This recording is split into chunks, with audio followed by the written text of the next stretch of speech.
And get started. And today we've got a group that's going to be presenting a case of a 42-year-old woman with a cardiac arrest, and I think this should be interesting. So go ahead.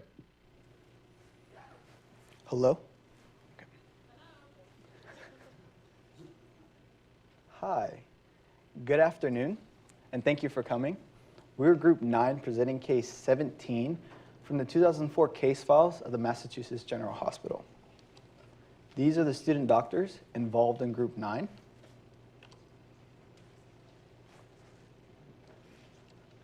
I'm student Dr. Mark Jindy, and I'll be presenting the patient history and clinical presentation. The focus of our case is a 42-year-old female who was admitted to the emergency department after cardiac arrest with pulseless electrical activity. To understand the progression of this case, it is necessary to review the patient's circumstances prior to arrival. 2 weeks prior to arrival, the patient fractured her ankle slipping on ice. A closed reduction was performed and a short leg cast was applied. 10 days prior to arrival, the patient saw her primary care physician due to pain and tenderness in her left calf. There was no swelling and ultrasound was negative for deep vein thrombosis. While the patient was recovering from the ankle fracture, she was given hydrocodone, acetaminophen, and ibuprofen for pain. She was also taking oral contraceptives at this time, and since the ultrasound, she has been taking 1 baby aspirin a day. She also has no known drug allergies. The patient has no history of smoking or alcohol use. She worked as an administrative assistant at a local college. She is married with 3 healthy children, and her mother has a history of phlebitis. On the evening of admission, the patient had chest pain along with shortness of breath. The paramedics were called, and she was combative. In the ambulance, she was unresponsive with agonal respirations and became pulseless. 2 doses of 1 milligram epinephrine and 1 dose of 1 milligram atropine were given intravenously. She also required cardiopulmonary resuscitation due to further episodes of pulselessness. Upon arrival, the patient's temperature was 35.5 degrees Celsius, her blood pressure was 170 over 123, and her heart rate was 154. Her oxygen saturation was 78 to 85%, while the fraction of inspired air was 1.0. A physical exam revealed no acute traumatic injury, a cast on her lower left leg, no swelling or edema, and some peripheral cyanosis. Immediately after arrival, the woman became pulseless again, so epinephrine, dextrose, and sodium bicarbonate were administered. CPR was performed for 3 to 5 minutes, and her pulse returned with a systolic blood pressure of 60 to 70. 5 minutes after arrival, a triple lumen catheter was placed in the right femoral vein, and a dopamine infusion was given to maintain a systolic blood pressure of 130 to 140. An electrocardiogram was performed and showed a ventricular rate of 56 beats per minute, atrioventricular dissociation seen in lead AVF with an undulating baseline, a right bundle branch block also seen in AVF with the formation of an M within the QRS complex, followed by a nonspecific ST segment abnormality. A radiograph of the chest showed that there was a diffused infiltrate in the right upper lung lobe, as indicated. Soon after, her blood pressure dropped to 80 over 40, and her O2 set dropped to 70 to 72%. For the infiltrate, normal saline was administered, and in response to her drop in blood pressure, a norepinephrine drip was started. Additional lab values were obtained 5 minutes after arrival and will be discussed further. These lab values obtained indicate a decrease in arterial pH, which shows she is acidotic. There was a decrease in her partial pressure of arterial oxygen, and she had normal troponin T levels. Her carbon dioxide and hematocrit levels were also decreased. There was an elevation in her prothrombin and partial thromboplastin times. Her international normalized ratio was also elevated, and there was a steep elevation in her partial pressure of arterial carbon dioxide, which contributed to her acidosis. A second ECG showed a ventricular rate of 101 beats per minute, atrial fibrillation, shown here, an incomplete right bundle branch block, shown here, also in lead 1, followed by a nonspecific ST segment abnormality, shown here, with a T-wave abnormality also seen in lead 3 with peak T waves. She also had further episodes of pulselessness that required CPR. Based on the presumption of a pulmonary embolus, 35 minutes after arrival, Alteplase, which is a tissue plasminogen activator, was given by IV and infused over 90 minutes. After 20 minutes, her pulse returned with her O2 sat at 80 to 90% and a systolic blood pressure of 140. The pressure medications were stopped, and the patient remained unresponsive and was thus transferred to the coronary care unit while receiving an infusion of heparin. Later that day, the patient's mental status had improved, and ultrasound of the femoral and popliteal veins were negative of a DVT. On the third hospital day, a hypercoagulability evaluation showed a mildly elevated homocysteine levels, an elevated IgG anticardiolipin antibody titer, and a decrease in functional protein C and protein C antigen. But the test results for resistance to activated protein C were normal. Thus, warfarin was initiated. On the 10th day, she had a tonic-clonic seizure. A CT of her head showed small left frontal and cerebral hemorrhages.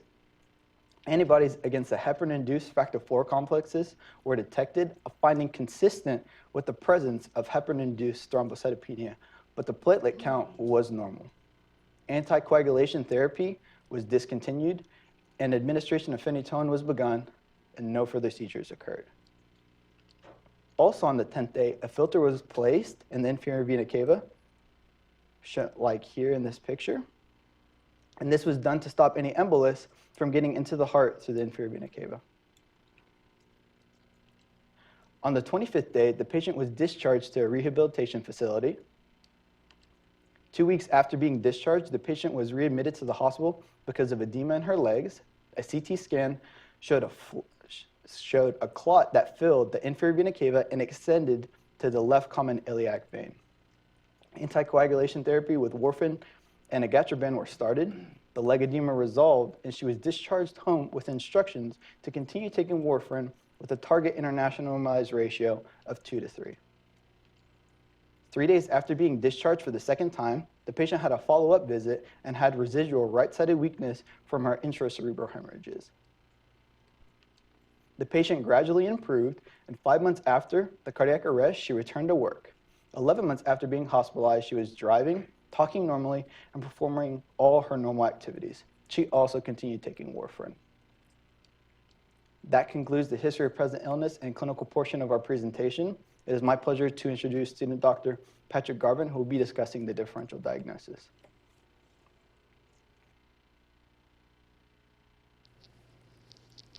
I'm student Dr. Patrick Garvin. I'll be presenting the differential diagnosis for this case.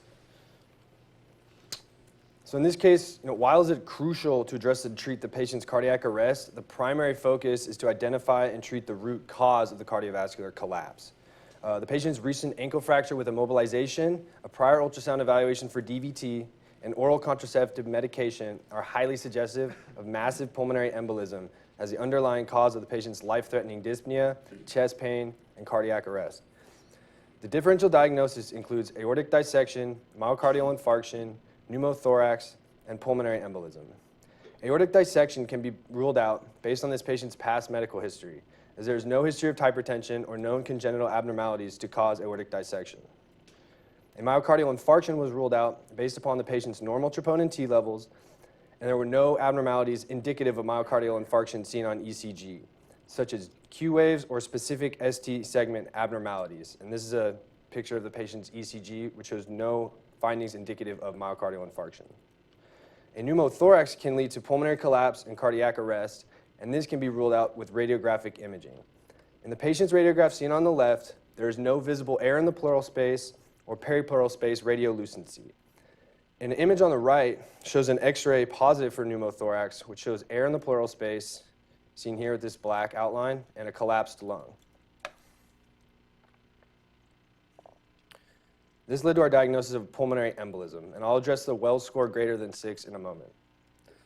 The specific diagnostic criteria for a pulmonary embolism includes a Wells score of greater than 6, supportive findings in echocardiogram and ECG, and some additional tests that are typically used for a diagnosis of pulmonary embolism, however, in this case, were not used. These include a spiral CT scan, a D-dimer test, and a ventilation perfusion scan, or VQ scan.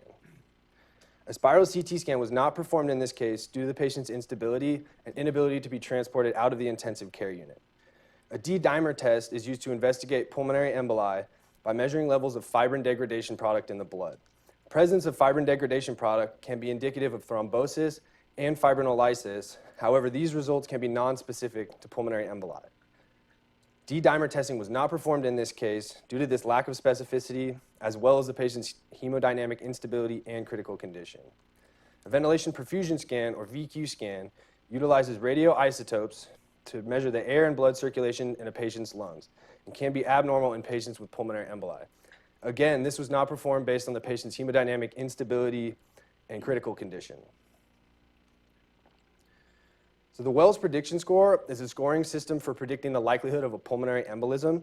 And various clinical criteria are assigned a point value based on their close correlation with pulmonary embolism, with a Wells score greater than 6 indicating a high probability of pulmonary embolism. This patient's Wells score can be calculated as follows. She gets 3 points for symptoms and a prior evaluation for DVT, as in number 1. That's 3 points. She also has 3 points for no alternate diagnosis more likely than a pulmonary embolism. On presentation, her heart rate was 101 beats per minute, which gives her 1.5 points for being in tachycardia. And she gets another 1.5 points for immobilization, in this case, casting after the ankle fracture. So this results in a Wells score of 9, indicating a very strong likelihood of a pulmonary embolism. So with CT imaging not available, echocardiogram and electrocardiogram results provided supportive findings for the diagnosis of pulmonary embolism. The image on the right is a normal echocardiogram, and as you can see, the left ventricle is about 3 times as big as the right ventricle. In our patient's echocardiogram, seen on the left, you can see the right ventricle is approximately the same size as the left ventricle, which shows marked enlargement and hypokinesis and dilatation of the right ventricle. The findings of segmental dysfunction of the right ventricle with preserved apical function can be characteristic of an acute pulmonary embolism.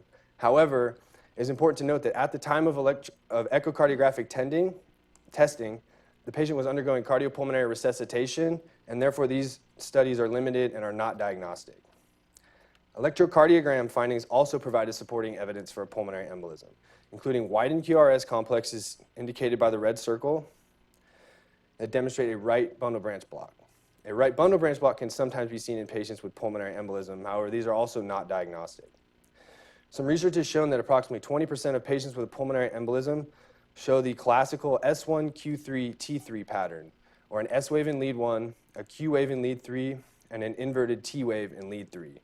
However, it is important to note that in cases of pulmonary embolism, ECG results can vary greatly depending on the magnitude of the clot and the degree of hemodynamic significance, as a massive clot could show various ECG manifestations. The presentation and history of this case, along with supportive objective findings, led to the diagnosis of massive pulmonary embolism as the cause of the patient's cardiac arrest, and thrombolytic treatments were administered. So what can cause a pulmonary embolism? Pulmonary embolism results from thrombosis, or blood clot formation. Pulmonary emboli typically manifests as a DVT in the lower extremity and can travel through the venous circulation to the right side of the heart, which can lead to impediment of vessels and blood flow. Sudden death, right heart failure, and cardiovascular collapse may occur when emboli obstruct 60% or more of the pulmonary circulation. This image is an example of what's called a saddle emboli. It's lodged at a branch point of the pulmonary artery and is indicated by all of this being the embolus here. So there are various factors that contribute to thrombosis, and these are described by Virchow's triad. This outlines the 3 broad categories or factors that are thought to contribute to thrombosis, including endothelial injury or dysfunction, hypercoagulability, and hemodynamic changes, including stasis or turbulence of blood flow. The patient's ankle fracture and immobilization would contribute to venous stasis in the lower extremity and could have contributed to thrombosis formation. Hypercoagulability, or a predisposition to blood clot formation, can be induced by different genetic or acquired factors. In this particular case, the patient had lower than normal levels of activated protein C, but interestingly did not show resistance to activated protein C. The patient was also currently taking oral contraceptives, which have been implicated in hypercoagulable states and thrombosis. I would like to conclude with the notion that while it's difficult to pinpoint a direct cause of this patient's thrombosis, it is likely that multiple different factors contributed to clot formation and ultimately the pulmonary embolism. Now, student Dr. Garrett Gilbert will present the treatment, patient education, emerging research, and ethical considerations for this case.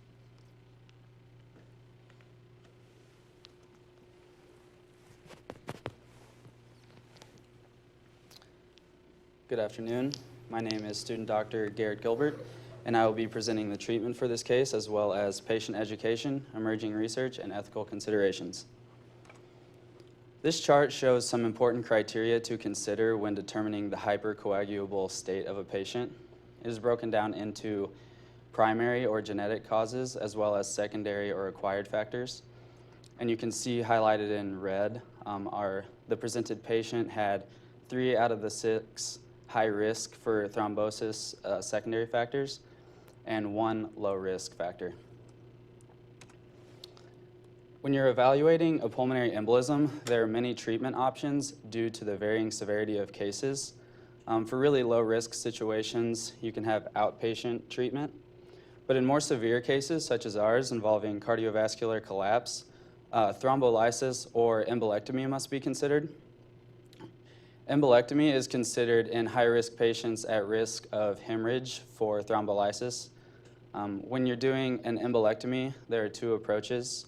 So you can have surgical or a catheter embolectomy. Surgical embolectomy is considered in patients with preserved systemic arterial pressure, which is highly dependent on the expertise available at that location. When you are evaluating the severity, there are many factors that must be taken into account, including clinical presentation, physical exam findings, chest radiograph, echocardiogram, and cardiac biomarker levels. A massive pulmonary embolism will present with jugular vein distension, tricuspid regurgitation, and an accentuated pulmonic heart sound, which all indicate right heart failure. It is also important to consider the dosage when giving thrombolytic drugs and how long you should give them for. In this case, an electrocardiogram proved to be very useful as it showed a right bundle branch block, which is a classic sign of right ventricular strain in patients with acute pulmonary embolism. The current patient presented with hypotension, probable heart failure, possible new deep vein thrombosis, abnormal electrocardiogram, repeated episodes of pulseless electrical activity, and a possible right ventricular enlargement. And there was also no evidence of cardiac tamponade. And so with these presentations, the patient fell into a high risk of death category. And so the thrombolysis was effective, and it restored the blood pressure in only 20 minutes. I will now discuss the drugs used in the care of this patient, focusing on thrombolytic and anticoagulant agents used to treat a pulmonary embolism. Some commonly used drugs for a thromboembolism are heparin, warfarin, recombinant tissue plasminogen factor, streptokinase, and urokinase. The heparin and warfarin are used for anticoagulants, and the other 3 are thrombolytic agents. And in the presented patient, she was only given heparin, warfarin, and recombinant tissue plasminogen factor, which is also known as Alteplase. Alteplase is made by the vascular endothelium. It has a short half-life, and it triggers fibrinolysis by first binding to fibrin, causing the conversion of plasminogen to plasmin, which can then degrade fibrin, fibrinogen, and factors 5 and 8 of the clotting cascade. It's highly specific for fibrin, so it acts faster than other drugs such as streptokinase, which can also bind to free circulating plasminogen. And some side effects of Alteplase are bleeding and intracranial hemorrhage. But in the presented patient, after she was given Alteplase, the pulse returned and the blood pressure stabilized, which is achieved by rapid reversal of right heart failure. This figure outlines the mechanism of action of Alteplase. So you can see plasminogen and fibrin are bound together, and then Alteplase binds with that complex and activates plasminogen into plasmin, which can then degrade the clot. Heparin was the initial drug of choice for the treatment of the thromboembolism in this patient because of its rapid onset, and it acts on coagulation factors that are already synthesized. This slide outlines the clotting cascade on the right, and this is essentially two pathways of enzymes, an extrinsic and an intrinsic, that come together to form a common pathway which cleaves prothrombin into thrombin, which then can act on fibrinogen to produce fibrin, leading to a clot. And heparin has a high affinity for antithrombin 3, and this complex then acts to inactivate thrombin, resulting in the inability to produce fibrin, thus reducing clotting. And in this patient, it resolved the thrombosis. In addition, heparin can be found in two different forms, unfractionated and low molecular weight heparin. Unfractionated heparin is given via injection or infusion, while low molecular weight heparin is given subcutaneously. Unfractionated heparin binds non-specifically to plasma proteins, platelet factor 4, macrophages, and endothelial cells, and it has a less predictable response due to its non-specificity. And it inactivates factors 2, 10, 9, 11, and 12. While low molecular weight heparin is a derivative of unfractionated heparin, and it is preferred in most cases, and it has a unique binding affinity and binds to antithrombin, and you can predict its response more readily. And while it is preferred more often, in this case, unfractionated heparin was used. This is a simplified illustration of the differences in the mechanisms of action between low molecular weight heparin and unfractionated heparin.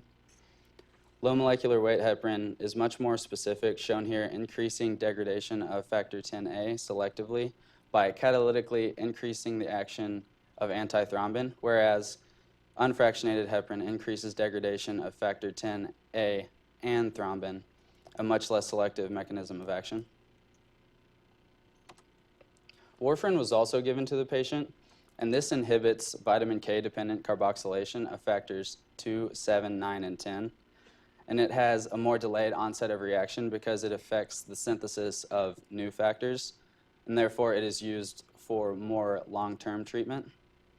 And there's also evidence that shows warfarin may be more effective than heparin at preventing recurrent venous thromboembolisms. This chart outlines the difference between heparin and warfarin. As you can see, with the difference of half-life, heparin is more rapid onset while warfarin has a delayed onset. Heparin is also given via subcutaneous injection while warfarin is given orally. Heparin is also not influenced by diet or medications, while warfarin is, and I'll touch more upon this when I talk about the patient education. And heparin is associated with a risk of osteopenia and heparin-induced thrombocytopenia, while warfarin is not associated with a risk of either. It is important to touch upon HIT syndrome, or heparin-induced thrombocytopenia. This is due to the binding of antibodies to heparin platelet complexes and leads to their activation, aggregation, and consumption. This happens even though there was an administration of heparin and a low platelet count. And this is also less common when low molecular weight heparin is used. This diagram demonstrates the algorithm for the management of a massive pulmonary embolism. On the right side, you can see that when there are contraindications to thrombolysis therapy, it is necessary to perform an embolectomy by surgery or catheter. Some examples of contradictions to thrombolysis include anticoagulant therapy, surgery, and also hemorrhage. And in the presented patient, there were no contraindications for thrombolysis, so this treatment was pursued. Argatroban is a thrombin inhibitor often used for renal disease that inhibits the catalytic site of thrombin by reversibly binding. It is short-acting and interferes with the fibrin generation, platelet aggregation, and factor 12 activation. This was administered to the patient with warfarin to induce an elevated prothrombin time. It can cause intracranial bleeding, but in the presented patient, it resolved the clot in the inferior vena cava. OMM would not be a viable treatment option in this case because the patient is not stable enough. There are contraindications for using OMM on patients with or at risk for a PE because the clot could break loose and further complicate the case.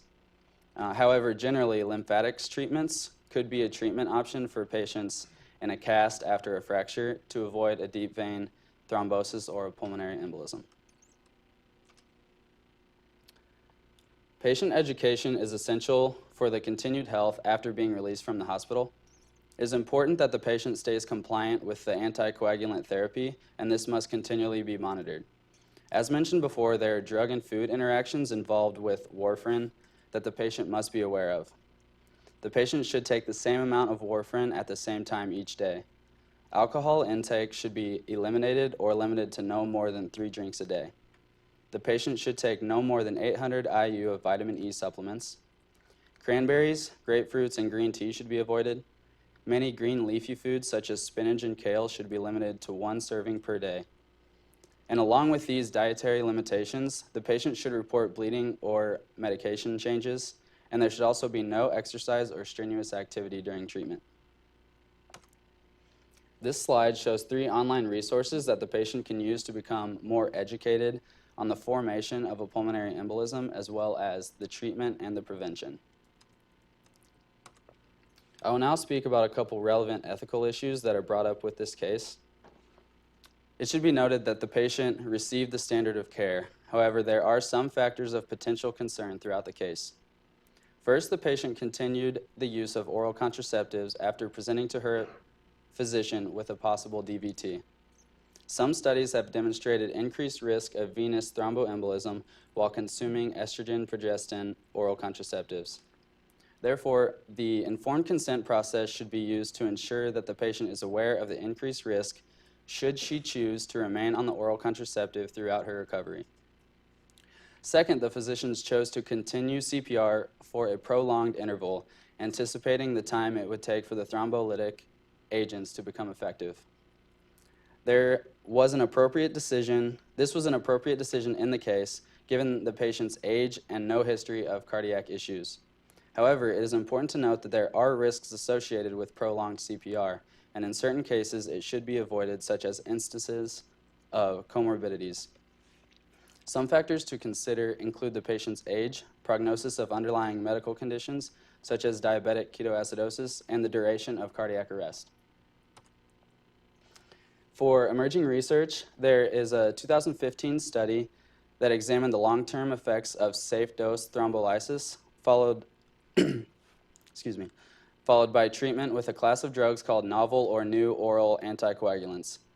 To date, 159 patients with previous massive or submassive PE treated with the safe-dose thrombolysis or novel oral anticoagulants were followed over a 2-year period. The results of the study showed that treatment of PE by this method significantly reduced their hospital length of stay, the occurrence of intracranial hemorrhage associated with TPA, and PE-related mortality. To conclude, I want to briefly touch on what we learned and some other recommendations. Pulmonary angiography could be considered in the treatment of a pulmonary embolism if the results of non-invasive testing are non-diagnostic. This technique takes expertise, but it is much more specific diagnostic modality and can detect even the smallest emboli. Overall, the correct protocol and standard of care were followed as the thrombolysis treatment proved effective and no embolectomy was necessary. I would like to thank the faculty and staff who generously donated their time to help us in our presentation. And now we will answer your questions.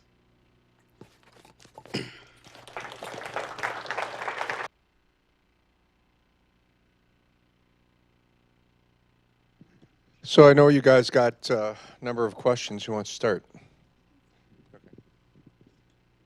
Okay, so one of our questions was, what is phlebitis? So the patient's mother had a history of phlebitis, which is inflammation of the vein, usually in the legs, and is usually occurs with thrombosis. Another question received is why is the why are the why are the prothrombin time and the partial prothrombin time prolonged in this patient? A pulmonary embolism can cause hemolysis, which can cause the consumption of clotting factors, which could is a possible reason for the elevated values. Okay. Give me 1 second. I'm trying to pull up our questions here. Can you show me the question? Okay, we have another question. How does atropine work, and why was it utilized with this patient? Basically, atropine is referred to as an antivagal. It works by blocking the muscarinic cholinergic receptors. And basically, when we're administering norepinephrine or epinephrine in this case, we're activating certain receptors that would increase the heart rate, for instance, the beta-1 receptor. The parasympathetic response, excuse me, would be to decrease the heart rate. So the atropine would actually counter reflex bradycardia and things that would inhibit the basic purpose of giving the rescue drugs like epinephrine, things like that. One of our other questions was why use tissue plasminogen activator instead of streptokinase to lyse the clot? So in this patient's case, we used Alteplase, and that's because Alteplase is more fibrin specific, and it'll act only on the fibrin that's bound to the clot. So it's faster acting, and there's a lower chance of bleeding versus streptokinase, and it's a non-fibrin specific agent. So it'll act on plasminogen that's already bound to the fibrin to activate plasmin, but it'll bind equally to the circulating plasminogen as well. So it'll take longer to take effect. Okay. So our other question was, who was Derek Thomas and how did he die? So Derek Thomas was a linebacker defensive end for the Kansas City Chiefs, and he actually rolled his car driving to the NFC Championship game. And when he did that, he was ejected from the car and he was paralyzed. And while he was in the hospital, he was being wheeled in a wheelchair, and the orthopedic surgeon on call noted that his eyes rolled back in his head and he collapsed and went into cardiac arrest and actually died from a pulmonary embolism.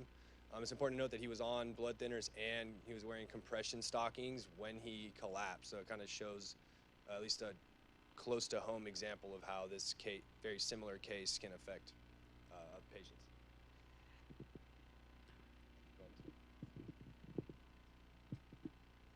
Okay, so we had a question, why should alcohol consumption be limited while taking warfarin?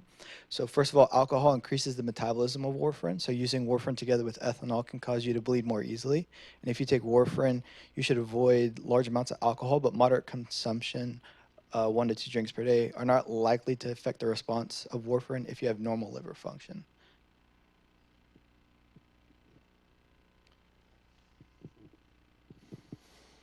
All right, we had a question. The patient was given both epinephrine and norepinephrine. How do these differ regarding their effect on the cardiovascular system? Epinephrine is nonspecific. It activates beta-1 and beta-2 and alpha-1, which causes an increase in heart rate, contractility, and blood pressure. Norepinephrine is more specific for alpha-1 receptors, which causes vasoconstriction to increase blood pressure. All right, so one of the questions we got is, what is a spiral CT scan and how is it different than a normal CT? So spiral CT or helical CT scanning is the standard method for thoracic CT. Helical CT technology results in faster scans, better contrast, better resolution, and also exposes the patient to lower doses of radiation. And basically how it works is you're in the CT scan and you're constantly moving along while the X-ray is shooting beams at you in a circle like that, so it can occur faster and you can get multiple slices as opposed to being in a static position and just having it go around you once in a conventional CT scan.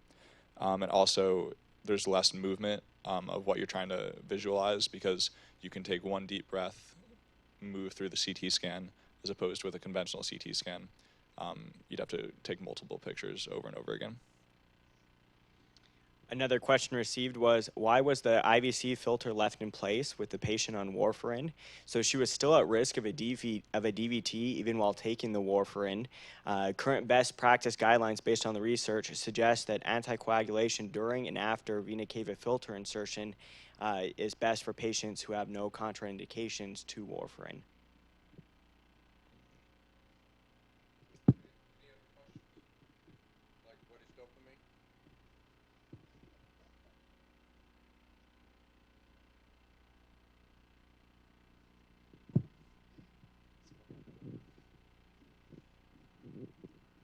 I guess you skipped over that one. Okay. All right. Fairly nice job, except for blowing that last question. So good job, guys. Well done. I think there's a lot of learning going on here today. Thank you.